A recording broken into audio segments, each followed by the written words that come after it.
Baik, selamat pagi semua teman-teman guru, murid-murid. Hari ini kita sama-sama kembali belajar dari buku pelajaran sekolah minggu kita yang bertemakan dewasa dalam Kristus, dan hari ini kita memasuki pelajaran yang ke-10.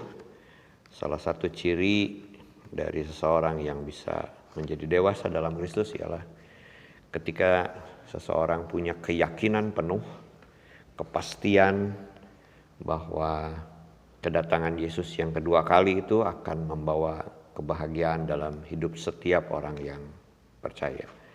Hari ini kita mau belajar, setelah beberapa kali kita belajar tentang langkah-langkah supaya kita bisa menjadi dewasa dalam Kristus, dan lewat pelajaran ini kita semakin dewasa dan semakin mengenal Yesus lebih lagi. Sehingga ketika kita mengenal Yesus lebih lagi, maka kita akan semakin mengasihi Yesus lagi. Ketika kita mengenal Yesus lebih lagi, maka kita semakin punya iman yang teguh karena kita tahu siapa Tuhan yang kita sembah. Kita berdoa terlebih dahulu sebelum kita bersama-sama belajar. Tuhan Yesus, terima kasih hari ini kami boleh kembali belajar walaupun masih secara online, tetapi kiranya lewat semua yang Tuhan sedang izinkan terjadi di muka bumi ini, mengajar kami banyak hal, mengajar kami menyesuaikan diri kami dengan keadaan, dan memampukan kami untuk tetap melihat setiap rencana Allah itu baik buat setiap anak-anak Tuhan.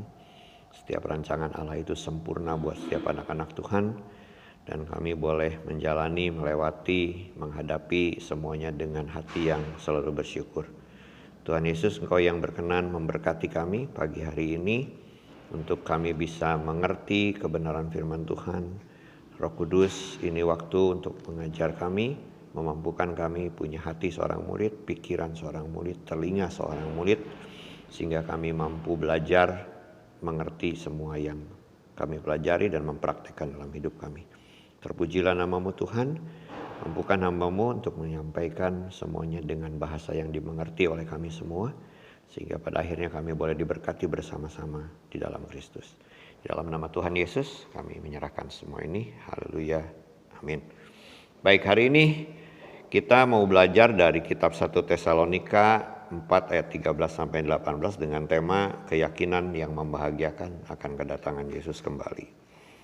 Ini bicara soal saat-saat di mana kita menantikan bahwa Yesus pasti akan menggenapi janjinya yang Dia berikan di kitab Kisah Para Rasul, pasal yang ke-1 ayat yang ke-11. Kalau teman-teman membaca Kisah Para Rasul pasal 1 ayat yang ke-11, mari kita perhatikan sama-sama. Di sana firman Tuhan berkata, di ayat yang 10 kita mulainya, ketika mereka sedang menatap ke langit waktu Yesus naik, tiba-tiba berdiri dua orang berpakaian putih dekat mereka dan berkata kepada mereka, "Hai orang Galilea, mengapa kamu berdiri melihat ke langit? Yesus ini yang terangkat ke surga meninggalkan kamu akan datang kembali dengan cara yang sama seperti kamu melihat Dia naik ke surga." Artinya ini satu keadaan di mana memang kepastian bahwa Yesus akan datang kembali itu adalah hal yang pasti. Bukan sesuatu yang bersifat mudah-mudahan, hayalan, bayangan, tetapi memang ini satu kepastian bahwa Yesus pasti akan datang kembali. Saya tidak akan mengajak kita bersama-sama tentang bahagianya seperti apa, tetapi yang saya mau kita share sama-sama hari ini ialah apa yang harus saya dan teman-teman lakukan di saat-saat penantian itu, supaya penantian itu benar-benar menjadi suatu saat yang membahagiakan. Karena biasanya kalau kita menunggu sesuatu, menantikan sesuatu, memerlukan pengorbanan. Entah itu waktu, entah itu pengorbanan perasaan, dan banyak pengorbanan-pengorbanan yang lainnya yang harus kita lakukan di dalam kita melakukan satu penantian atau satu saat menunggu. Nah, hari ini kita mau belajar di mana kita mau menunggu, kita mau menantikan sesuatu, dan apa sih sebetulnya yang harus kita siapkan, apa yang harus kita lakukan di masa-masa penantian ini. Saya mau ajak kita lihat ayat hafalannya.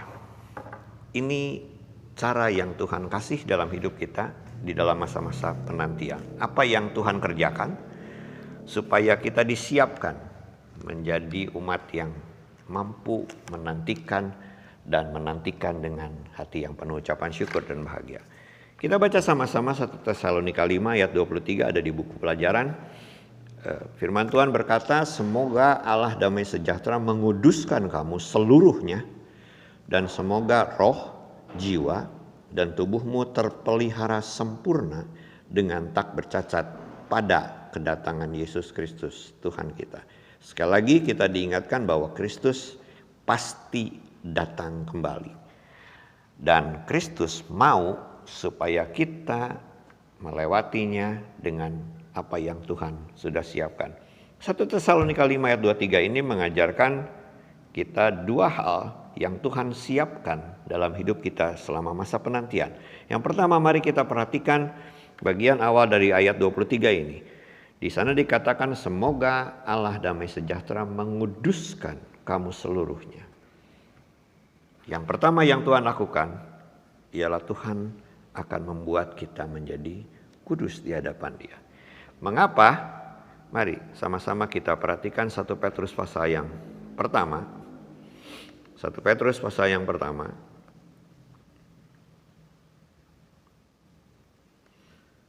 Ayat yang ke-13. 1 Petrus pasal yang pertama ayat yang ke-13 sampai dengan ke-16. Firman Tuhan berkata, sebab itu siapkanlah akal budimu, waspadalah dan letakkan pengharapanmu seluruhnya atas kasih karunia yang dianugerahkan kepadamu pada waktu penyataan Yesus Kristus. Hiduplah sebagai anak-anak yang taat, dan jangan turuti hawa nafsu yang menguasai kamu pada waktu kebodohanmu, tetapi hendaklah kamu menjadi kudus di dalam seluruh hidupmu, sama seperti Dia yang kudus yang telah memanggil kamu. Sebab ada tertulis, kuduslah kamu sebab aku kudus. 1 Tesalonika tadi berkata bahwa Allah menguduskan kita, mengajarkan kita untuk kita mampu menjadikan, memampukan kita untuk tetap kudus seluruhnya dalam hidup kita. Karena apa? Karena 1 Petrus pasal 1 ayat 16 berkata, kenapa kamu harus kudus? Karena Allah itu kudus. Dan ketika kita meletakkan iman percaya kita kepada Yesus, kita meletakkan dasar iman kita, keselamatan kita di dalam Yesus. Ketika Yesus kudus, maka kita pun harus ada dalam posisi yang kudus. Dan itu memang bukan perkara yang mudah, bukan perkara yang gampang. Oleh karena itu kekristenan itu bukanlah satu kehidupan simsalabim semuanya menjadi gampang. Tetapi kehidupan kekristenan adalah kehidupan yang harus diisi, dipenuhi dengan perjuangan kita mengisi keselamatan yang Tuhan sudah berikan dalam hidup kita selama di muka bumi ini. Bukan berarti setelah menerima keselamatan lalu kita tinggal tenang, duduk tenang, menunggu sampai Tuhan jemput kembali atau kita dipanggil Tuhan. Tetapi ada masa di mana kita harus mengisi keselamatan itu menjadi semakin lebih sempurna lagi lewat perbuatan kita. Di kitab 1 Petrus 1 yang tadi kita baca 13 sampai 16, ada hal yang Tuhan sudah siapkan dalam hidup kita supaya kita bisa menjadi kudus. Yang pertama, Tuhan ajar kita siapkan akal budi kita. Artinya fokus. Semuanya harus fokus. Kehidupan kekristenan itu mengajar kita fokus. Siapkan akal budi, artinya Tuhan mengajar kita untuk tidak main-main, untuk tidak sembarangan menjalani hidup ini, tetapi hidup ini harus fokus, harus punya tujuan, harus tahu apa yang akan dilakukan dan bagaimana cara kita melakukannya. Itu adalah hal yang Tuhan ajarkan dalam hidup kita. Siapkan akal budimu, artinya tetapkan fokusmu menjadi orang percaya, orang beriman di dalam Yesus. Itu yang pertama. Akal budi harus disiapkan. Kenapa harus disiapkan? Mari kita buka sebentar Amsal pasal yang ke-19 ayat yang ke-11. Apa itu akal budi? Gunanya seperti apa akal budi? Amsal pasal yang ke-19. Amsal pasal yang ke-19 ayat yang ke-11. Firman Tuhan berkata, akal budi membuat seseorang panjang sabar. Sekali lagi, akal budi membuat seseorang panjang sabar. Kalau tadi Tuhan berkata siapkan akal budimu, artinya itu harus sesuatu yang memang betul-betul harus kita lakukan, kita siapkan, kita jalani dalam hidup ini. Apa gunanya? Karena akal budi akan membuat seseorang menjadi panjang sabar. Saya mencoba melihat dalam bahasa lain. Di versi King James, nanti kalau teman-teman semua di rumah pakai handphone pintar yang ada Alkitabnya, Anda bisa lihat di versi King James, di sana ada kata panjang sabar, itu dituliskan, diartikan dengan kemampuan menguasai pikiran. Atau yang lebih dekat lagi, lebih jelas lagi, pikirannya waras. Memang kata-katanya seperti sesuatu yang agak kasar. Diajarkan supaya pikiran yang waras itu bisa membuat seseorang menguasai hawa nafsunya. Nah, itu yang Tuhan mau kita siapkan dalam masa penantian ini. Karena pikiran itu adalah salah satu area hidup manusia yang paling sering dibuat lemah oleh keadaan. Saya tidak selalu menyalahkan iblis, tetapi iblis ini akan selalu dompleng, akan selalu ikut di tengah-tengah kelemahan kita. Dan salah satu yang sering membuat kita lemah ketika pikiran, akal budi ini kita tidak siapkan dalam hidup ini. Sehingga pada akhirnya dengan mudah iblis menyerang kita, membuat hati kita lemah, dan pada akhirnya kita menjadi berdosa. Kenapa Saul tidak pernah bisa lepas dari kebenciannya terhadap Daud? Karena pikirannya selalu dipenuhi dengan iri hati, dipenuhi dengan satu keadaan di mana dia tidak bisa menerima kekalahan dia, dipuji orang lain. Dan pada akhirnya kebencian itu membuat dirinya tidak bisa menguasai akal budinya. Sehingga dia tidak menjadi punya pikiran yang waras. Tidak bisa menguasai hawa nafsunya. Keinginannya untuk melenyapkan, membunuh menjadi besar. Hari ini Tuhan ingatkan kita di dalam masa penantian kita menantikan Yesus datang kedua kalinya. Tuhan katakan, mari siapkan akal budi kita. Pikiran ini dikuasai. Lalu yang kedua, yang Tuhan ingatkan juga di kitab 1 Petrus 13 ayat 16 ini, ialah kata-kata waspada. Arti kata waspada sebetulnya lebih di ini ya, bahasa detailnya itu seperti jangan tertidur. Tetap ada dalam keadaan terbangun. Artinya rohani kita harus ada dalam keadaan yang bangun. Sadar, selalu siap, selalu kuat. Walaupun kita tahu benturan, persoalan, masalah terjadi dalam hidup kita sepertinya tidak pernah bisa berhenti. Tapi hari ini Tuhan ingatkan kita, salah satu sikap kita ialah waspada.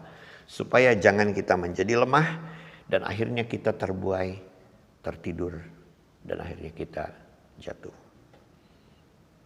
Hal yang mudah yang iblis akan lakukan, dia tidak akan menggoda kita, tidak akan membuat kita lengah dengan cobaan yang besar, dengan godaan yang besar. Tetapi dia akan membuat kita lengah dengan cobaan yang begitu lembut, yang begitu tidak terasa, dan pada akhirnya membuat kita akhirnya tidak waspada dan kita terjatuh. Saya ingat ada satu cerita yang mungkin teman-teman juga sudah pernah dengar. Bagaimana seekor kera bisa terjatuh dari pohon. Bukan karena angin yang besar. Bukan karena goncangan yang besar. Tetapi seekor kera bisa terjatuh karena dia ditiup oleh angin yang lembut dan dia tertidur dan akhirnya jatuh dari atas pohon. Artinya cerita ini mengingatkan kita, ketika kita menghadapi badai yang besar, mungkin kita siap karena kita tahu itu besar. Ketika kita lihat ada godaan yang besar di depan kita, mungkin kita masih siap karena kita tahu itu godaan. Tetapi ketika kita dibuai dengan sesuatu yang seperti tidak terasa, hati-hatilah. Kewaspadaan kita bisa menjadi hilang, kita lengah, dan akhirnya kita terjatuh. Beberapa berita terakhir yang saya perhatikan di televisi, pembunuhan terhadap anak-anak yang masih muda, bagaimana mereka terbuai oleh medsos, membuat mereka dengan mudahnya mengenal pasangan mereka lewat medsos, dan akhirnya mereka melakukan hubungan yang tidak seharusnya mereka lakukan, dan pada akhirnya jalan pintas yang dilakukan ialah membunuh. Hati-hati, karena keterbuaian kita bisa membuat kita tidak waspada, dan selama kita menantikan Yesus kembali, segala godaan seperti itu pasti akan harus dihadapi oleh teman-teman dan saya. Yang berikutnya yang Tuhan ajarkan di kitab 1 Petrus ini ialah letakkan seluruh pengharapan. Artinya jangan teralihkan oleh apa yang dunia sedang tawarkan. Jangan teralihkan oleh apa yang sedang dunia sediakan. Betul, kita harus mengikuti semua kemajuan zaman ini supaya kita tidak tertinggal. Tapi ada satu hal yang harus diingat. Jangan pernah kita mengharapkan sesuatu dari dunia yang sedang dunia sediakan ini. Karena apa? Karena pada akhirnya kita akan terjebak dan teralihkan sehingga kita akan ikut dunia ini. Kalau teman-teman dan saya merenungkan perjalanan bangsa Israel dituntun oleh Tuhan keluar dari Mesir, masuk ke negeri perjanjian. Sepertinya satu perkara yang sangat mudah. Tetapi kalau teman-teman dan saya nanti merenungkan, membaca, teman-teman dan saya akan melihat bagaimana orang-orang Israel ini ketika mereka hidup dalam taat dengan Tuhan, tetapi ada masanya mereka terbuai dan mereka terbawa oleh ajaran lain. Fokus mereka hilang dan akhirnya mereka terbuai. Dan akhirnya mereka menjadi jatuh dalam dosa. Hari ini Tuhan ingatkan kita, mari letakkan harapan itu jangan pada apa yang dunia tawarkan, karena dunia memang sedang membuai kita supaya kita fokusnya hilang. Yang keempat, Tuhan ajarkan dari kitab 1 Petrus ini ialah hidup sebagai anak-anak yang taat dan tidak mengikuti hawa nafsu yang menguasai pada waktu kebodohanmu. Ketika seseorang hidupnya dipenuhi hawa nafsu yang menghancurkan, maka firman Tuhan katakan kita bodoh. Memang agak keras. Tetapi memang itu kenyataannya. Kita bisa tiba-tiba menjadi bodoh, pikiran kita menjadi begitu teralihkan oleh karena apa? Hawa nafsu yang ada dalam hidup kita. Digoda oleh kejahatan itu tidak dosa. Karena Yesus pun pernah digoda. Tetapi akan menjadi dosa apabila kita mengikuti godaan itu, menurutinya, dan pada akhirnya kita hidup di dalam godaan. Itu yang membuat kita berdosa. Hawa nafsu kita punya. Semua orang akan punya hawa nafsu. Kalau orang sudah tidak punya hawa nafsu, itu justru jadi pertanyaan. Tetapi ketika hawa nafsu ini tidak bisa dikendalikan, maka itu juga akan menjadi satu keadaan yang membahayakan. Keinginan kita, kemauan kita, pasti landasannya hawa nafsu. Tetapi hawa nafsu yang tidak dikendalikan akan membuat kita menjadi berdosa. Karena apa? Seperti yang tadi saya katakan, iblis itu akan selalu dompleng, cari kesempatan, gunakan apa yang baik, yang positif yang dalam diri kita, dia ubah menjadi negatif. Dan secara tidak sadar kita kadang kita ikut seperti itu. Kita melihat orang lain, teman kita mungkin lebih berhasil, maka hawa nafsu kita akan timbul. Kalau hawa nafsu yang baik, maka kita akan mulai berpikir bagaimana caranya dia bisa maju. Bagaimana caranya dia bisa berhasil. Dan kita belajar dari apa yang dia lakukan. Tetapi hawa nafsu yang negatif akan melihat keberhasilan seseorang, akan menjadi satu momen di mana kita akan mencoba bukan ingin berhasil seperti orang itu, tetapi justru kita akan menjatuhkan orang itu di tengah-tengah keberhasilannya. Itu bedanya. Oleh karena itu firman Tuhan mengingatkan kita di masa-masa penantian ini bukan satu perkara yang mudah. Betul membahagiakan karena kita pasti akan bertemu dengan Yesus. Tetapi di masa-masa yang membahagiakan itu, Tuhan ingatkan kita, masih panjang perjalanan dan masih banyak hal yang harus dihadapi.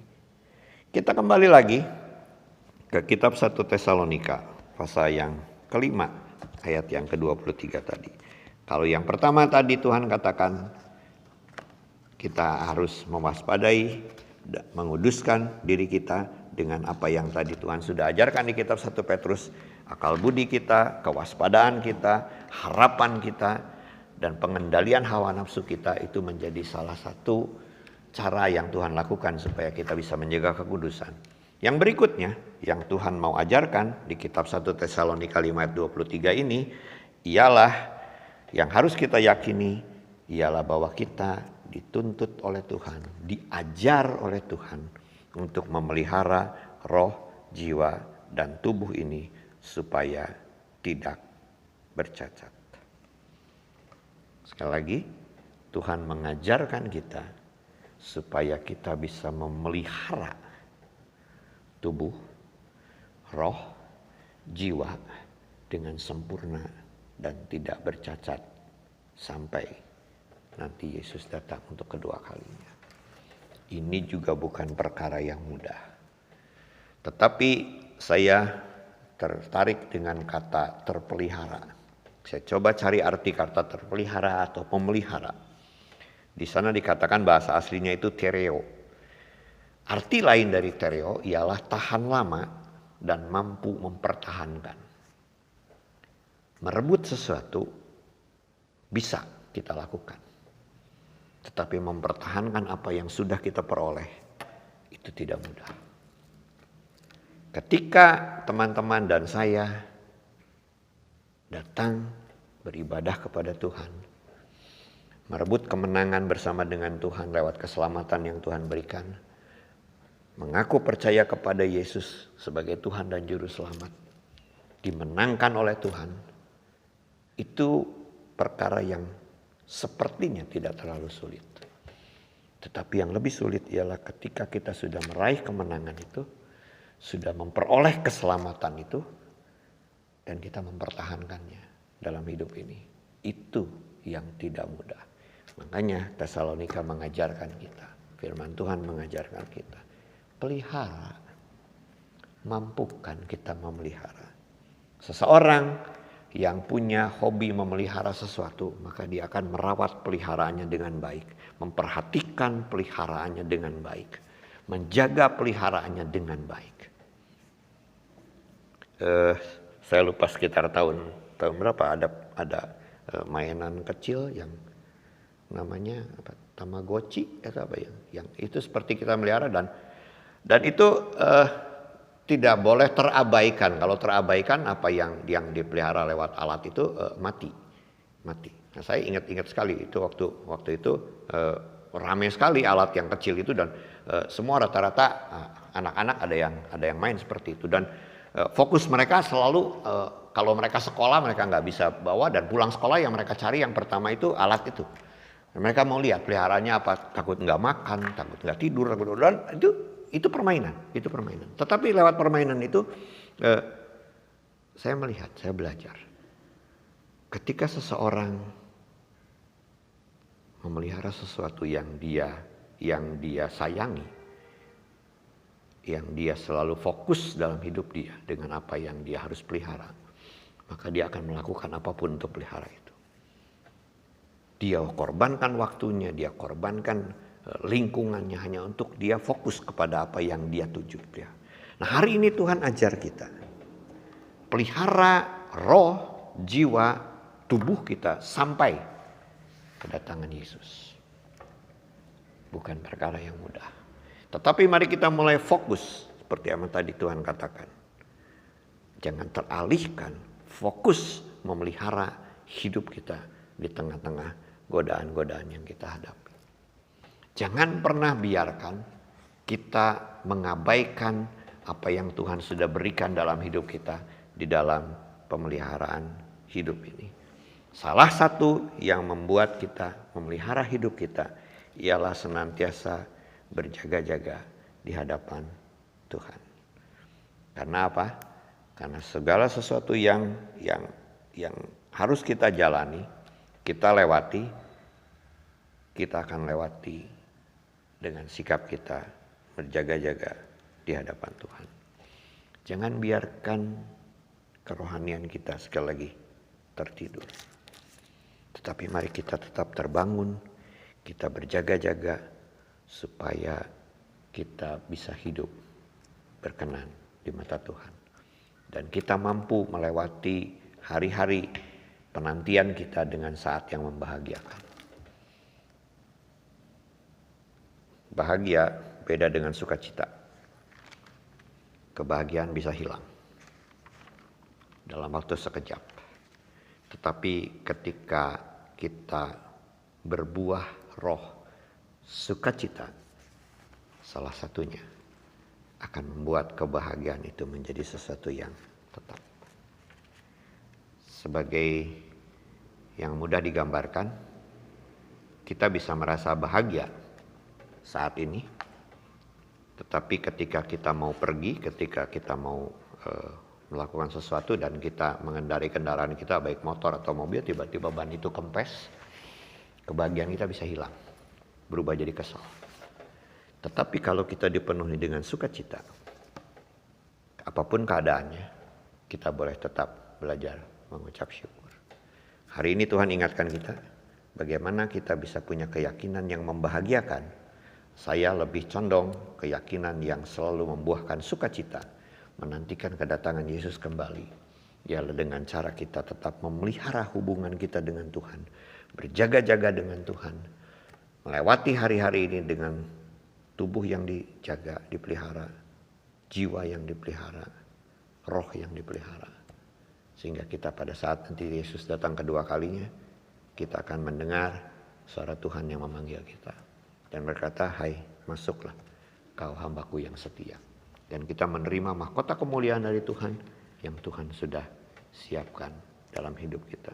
Pelihara tubuh kita, jaga kesehatan kita, pelihara jiwa kita dengan mengisinya dengan kegiatan pikiran yang positif. Lalu pelihara roh kita dengan tetap melekatkan hubungan kita lebih dalam dengan Tuhan lewat hidup ini. Itu saja yang saya mau bagikan buat teman-teman, dan mari kita belajar sama-sama menantikan masa-masa di mana Yesus akan datang kembali dengan keyakinan bahwa Tuhan bersama dengan kita dan tidak pernah meninggalkan kita. Kita berdoa. Tuhan Yesus, terima kasih. Kami percaya Tuhan melengkapi kami, menolong kami, menyertai kami, menjalani hidup ini hari lepas hari. Dan kami percaya Tuhan di tengah-tengah segala hal yang tidak mudah yang harus kami jalani di muka bumi ini, kami percaya sukacita dari Tuhan akan melimpah keluar dari hati kami yang paling dalam. Karena itulah buah yang Tuhan sudah tanamkan dalam hati kami, supaya kami hidup di dalam ucapan syukur di dalam Tuhan. Mampukan kami menantikan kedatangan Yesus dengan penuh sukacita, karena kami percaya Tuhan bersama dengan kami. Berkati teman-teman kami, berkati semua murid-murid, diberikan kedewasaan rohani yang semakin indah di hadapan Tuhan, semakin melekatkan diri mereka kepada Tuhan, sehingga nama Tuhan dimuliakan dan mereka menjadi berkat untuk keluarga mereka masing-masing. Terpujilah namamu Tuhan, di dalam nama Yesus Kristus kami berdoa. Amin. Terima kasih, selamat pagi, Tuhan Yesus memberkati kita semua.